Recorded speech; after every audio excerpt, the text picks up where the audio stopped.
ഇവിടേക്ക് ഇരിക്കായിരുന്നു.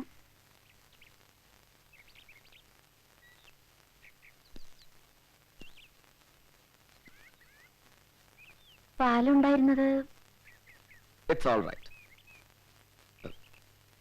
ആരാ ഇവരൊക്കെ?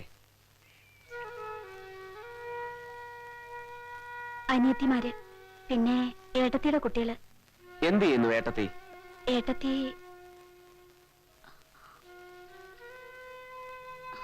മുതിർന്നവർ സംസാരിക്കുന്നിടത്ത് ഇങ്ങനെ വന്ന് നിൽക്കാൻ പാടില്ലെന്ന് പറഞ്ഞിട്ടില്ലേ? ദേവി, കുട്ടികളെയും കുട്ടി അപ്പുറത്ത് പോ. വാ. ഏട്ടത്തി മരിച്ചു. 2 വർഷമായി. സൂയിസൈഡ്. സോറി. ഏട്ടത്തി ഒരുപാട് പാവായിരുന്നു.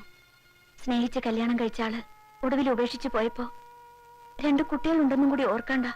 സ്വയം. ലതേ, ആരാ അവിടെ നിന്നെ കാണാൻ വന്നിരിക്കണേ? ആരുമില്ല. അമ്മയാ. കിടപ്പില കുറച്ചു കാലായിട്ട്. ഇത്രയും കഷ്ടപ്പാടുകളൊക്കെ വെച്ചിട്ട് കുട്ടിയുടെ ലോ കോളേജിലെ പഠിപ്പൊക്കെ? ഈ മരിച്ചു എന്ന് പറഞ്ഞ ഏട്ടത്തിയുടെ ആള് സഹായിച്ചിരുന്നു അന്നൊക്കെ.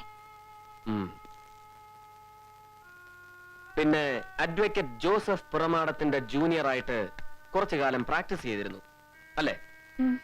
2 വർഷം. പിന്നെന്താ പ്രാക്ടീസ് നിർത്തി കമ്മീഷന്റെ കൂടെ? അഡ്വക്കേറ്റ് ജോസഫിന് കേസൊക്കെ വളരെ കുറവായിരുന്നു. എന്തെങ്കിലും കിട്ടുന്നത് അദ്ദേഹത്തിന് തന്നെ തികയാറില്ല. ഒടുവില് എനിക്കൊരു സ്ഥിരം വരുമാനമാവട്ടെ എന്ന് കരുതി അദ്ദേഹം തന്നെയാ ഒരു കത്തും തന്ന് എന്നെ ജസ്റ്റിസ് മഹേന്ദ്രന്റെ അടുത്തേക്ക് വിട്ടത്. ജസ്റ്റിസ് മഹേന്ദ്രൻ ഒഫീഷ്യലായിട്ടുള്ള എല്ലാ കാര്യങ്ങളും, ഐ മീൻ എല്ലാ രഹസ്യങ്ങളും ശ്രീലതയുമായി ഡിസ്കസ് ചെയ്തിരുന്നു അല്ലേ? ഇല്ല. രഹസ്യ സ്വഭാവമുള്ള രേഖകളൊക്കെ അദ്ദേഹം നേരിട്ടാ കൈകാര്യം ചെയ്തിരുന്നത്. അതൊന്നും ഞാൻ കണ്ടിരുന്നില്ല. പിന്നെ റിപ്പോർട്ടിലെ ഗൗരവമുള്ള ഭാവങ്ങളൊക്കെ ടൈപ്പ് ചെയ്തിരുന്നത് പോലും അദ്ദേഹം തന്നെയാ. കമ്മീഷനെ അസിസ്റ്റ് ചെയ്തിരുന്നു എന്നല്ലാതെ സത്യത്തിൽ പ്രൊസീഡിങ്സിനെ കുറിച്ച് പുറത്തറിയാവുന്നതിൽ കൂടുതലൊന്നും എനിക്കും അറിയില്ല. ഞാൻ ചോദിക്കാതെ തന്നെ ഒരുപാട് ഉത്തരങ്ങൾ പറഞ്ഞല്ലോ ശ്രീലത. അത് ഇറ്റ്സ് ഓൾ റൈറ്റ്. പിന്നെ ആവശ്യമെന്ന് തോന്നിയാൽ ഞാൻ വിളിപ്പിക്കും.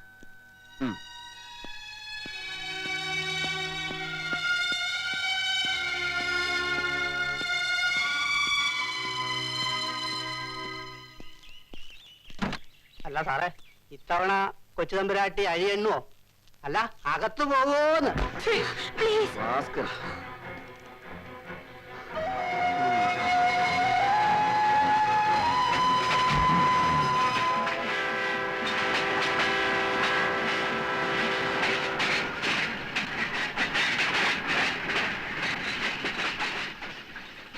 So you have pursued all possible avenues, but to no avail. Sir, സംശയിക്കാനാണെങ്കിൽ കമ്മീഷന്റെ വിസ്താരത്തിന് വിധേയരായവരെ മുഴുവൻ സംശയിക്കാം. എല്ലാവരോടും വളരെ കർശനമായ സമീപനമായിരുന്നു ജസ്റ്റിസിന്റേത്. ആർക്കും വൈരാഗ്യം തോന്നുന്ന തരത്തിൽ നിശ്ചിതമായ വിമർശനവും. Yes, I know. ഇനി ചോദ്യം ചെയ്യാൻ ബാക്കിയുള്ളത് തലയ്ക്ക് മുകളിലുള്ളവരാണ് sir. AIG Menon, IG vigilance Rajan Felix.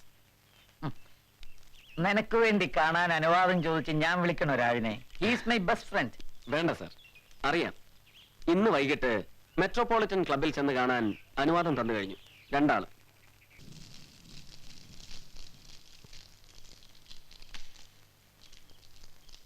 എന്നെ ദേ നിൽക്കുന്ന മെനോനും കൂടെ പിടിച്ച് ലോക്കപ്പിൽ കൊണ്ടുപോയി അടച്ച് മുണ്ടും തുണിയൊക്കെ ഉരിഞ്ഞു നിർത്തി ചോദ്യം ചെയ്യണമെന്ന് പറഞ്ഞില്ലല്ലോ ബാലേന്ദ്രൻ? പറഞ്ഞോടോ? No sir, he suggested a discussion. എന്നാ പിന്നെ എന്തൊക്കെയാ തന്റെ ചോദ്യങ്ങള്? ചോദിച്ചോ. സാറിനോട്, ഐ മീൻ നിങ്ങൾ 2 ആളോടും കമ്മീഷന്റെ സമീപനം. Very hostile. കമ്മീഷന്റെ സിറ്റിംഗ് കഴിഞ്ഞ് പിറ്റേന്നിറങ്ങിയ പത്രമൊന്നും താൻ വായിച്ചില്ലേടോ? എന്നെ പിടിച്ച തൊലി ഉരിച്ചു കളഞ്ഞില്ലേ? സർ, അത് തന്നെയാണോ എന്റെ അനുഭവം. സത്യത്തില് ആരെങ്കിലും അയാളെ ഇങ്ങനെ അങ്ങ് കൊല്ലിച്ചില്ലായിരുന്നെങ്കിൽ ഞങ്ങളുടെ കർത്താവിനാണ് സത്യം. ഇരുട്ടുവാക്കിന് ഒറ്റയ്ക്ക് എങ്ങാനും കിട്ടുമ്പോ ഞാൻ അയാളുടെ 6-ാം നോക്കി 2 കൊടുത്തേന്. താൻ കുടിക്കുവോ? കുടിക്കും sir, but I M on duty. പക്ഷേ ഭരതാ, ബിറ്റ്വീൻ us, നമ്മളെ പോലീസുകാർക്ക് കണ്ട അണ്ടനെ അടകൂടനെയും ചെമ്മാനെയും ചെരുപ്പൂത്തിയൊക്കെ ചുമ്മാ ചളക്കാന്നല്ലാതെ ഒരു ജഡ്ജിയെ കൊല്ലിക്കാനുള്ള ധൈര്യം വരുവോളോ? എനിവേ തന്റെ ഒരു വല്ലാത്ത പൊസിഷനാണ്. എവിടെ തുടങ്ങണമെന്നോ എങ്ങോട്ട് പോണമെന്നോ അറിയാത്തൊരു ഇൻവെസ്റ്റിഗേഷൻ. എന്റെ അഭിപ്രായത്തില് ചത്തുപോയ കമ്മീഷനെ കുറിച്ച് അന്വേഷിക്കാൻ സർക്കാരിന് പുതിയൊരു കമ്മീഷനാണ് നിയമിച്ചൂടെ? നമ്മള് പോലീസുകാരുടെ തലയിലെ ഭാരം ഒഴിയുമല്ലോ. കറക്റ്റ്. ഹലോ മോൻജി, ആയേ ആയേ ആയേ G. Hello. Okay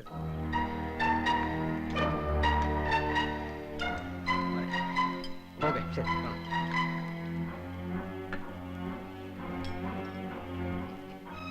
mister Bharathchandran, പുതിയ കമ്മീഷണർ. ഞാൻ മോഹൻ തോമസ്. താൻ കേട്ട് കാണുമോടോ? മോഹൻ തോമസ് എന്ന് പറഞ്ഞാൽ ഇന്ത്യ മുഴുവനും പിന്നെ ഇന്ത്യക്ക് പുറത്തും അങ്ങനെ പടർന്ന് പന്തലിച്ച് കിടക്കുന്ന ഒരു വലിയ businessman. More of a politician അല്ലെങ്കിൽ manipulator with a strong base in Delhi, അല്ലേ മോഹൻജി? അങ്ങനെയും വിളിക്കാം.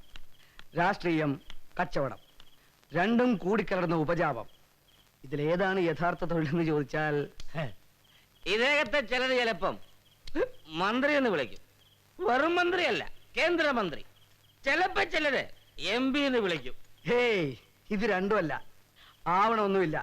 പിന്നെ അധികാരം വേണമെങ്കിൽ നമ്മൾ നേരിട്ട് കസേര ഇരിക്കണമെന്നില്ലല്ലോ, അല്ലേ മിസ്റ്റർ ഭരത്? കസേര ഇങ്ങനെ നമ്മുടെ കൈവെള്ളയിൽ ഇരുന്നാ പോരെ, അല്ലേ? Sir, just one question. കമ്മീഷനെ ആരെങ്കിലും കൊല്ലിച്ചില്ലായിരുന്നെങ്കിൽ 2 എണ്ണം കൊടുക്കാമായിരുന്നു എന്ന് സാർ പറഞ്ഞില്ലേ? പറഞ്ഞു. നമ്മളെപ്പോലുള്ള പോലീസുകാർക്ക് ഒരു ജഡ്ജിനെ കൊല്ലിക്കാനുള്ള ധൈര്യം വരുമോടോ എന്നും ചോദിച്ചു. ചോദിച്ചു.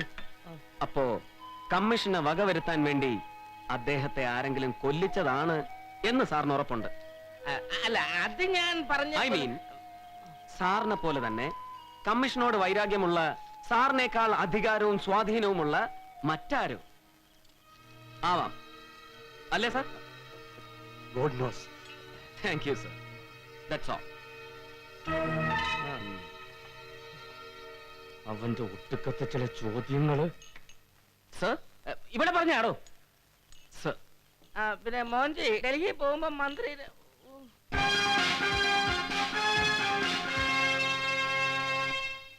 സൂക്ഷ്മ ബുദ്ധി, സൂത്രശാലി. He's an astute bastard.